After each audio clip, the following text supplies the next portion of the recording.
বিচার। অভয়া হত্যার চাইতে বিচার, জনগণ আজও সোচ্চার। অভিশপ্ত 9ই আগস্টের ঘটনাক্রম, মানুষের মনে আজও ভ্রম। টানা 36 ঘন্টা পালন করে দায়িত্ব, নিজের জীবনের দিতে পারল না স্থায়িত্ব। হতে হলো যৌন হেনস্থার শিকার, লাভ হলো না করেও চিৎকার। নরখাদকেরা করল হত্যা, নিমেষে সব প্রমাণ সব হলো বেপাত্তা। সঞ্জয় নামে একজন পড়ল ধরা, আসল দোষীরা আজও অধরা। তড়িঘড়ি মৃতদেহ হলো সৎকার, আপত্তি থাকলেও বাবা মার। চারিদিকে আন্দোলন আর রাত দখল, আজও বাবা মায়ের চোখে বইছে জল। রাজ্য পুলিশ হোক বা সিবিআই, কার ওপর কিভাবে ভরসা করি ভাই?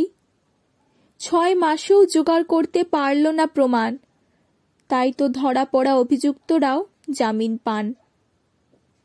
সব বুঝেও সাধারণ মানুষের হাত পা বাঁধা, তবুও বিচার চাইতে আন্দোলন করছে তারা। জুনিয়র ডাক্তার সহ কিছু সংখ্যক মানুষ, যাদের এখনো রয়েছে হুঁশ। তাই তো তারা আজও করছে প্রতিবাদ, পেয়েও অনেক হুমকি আর আঘাত। প্রভাবশালীদের প্রভাবের জোরে আসল ঘটনায় গেল ঘুরে। অবশেষে একমাত্র অপরাধী সঞ্জয়, প্রভাবশালীদের আর রইল না কো ভয়। যেভাবে হলো হত্যার বিচার, অনন্য অভিজ্ঞতা হলো আমাদের সবার। আমাদের সমাজের বাস্তব দিকটা বিচার ব্যবস্থাও বুঝতে পারল না ঠিকটা।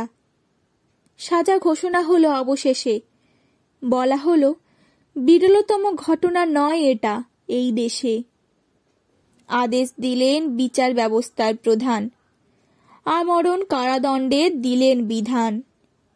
মৃত্যুদণ্ড চাইলেও সবাই, প্রমাণ দিতে পারল না সিবিআই। এক বুক হতাশা নিয়ে তাই সবার মনে একটি প্রশ্ন, কি করব ভাই? ছাড়ব না রাস্তা, মানব না হার, করে যাব আন্দোলন, অভয়ার চাইতে বিচার।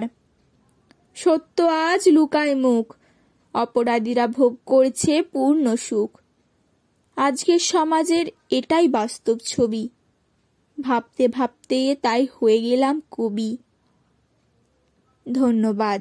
ভালো থাকবেন, ভালো রাখবেন।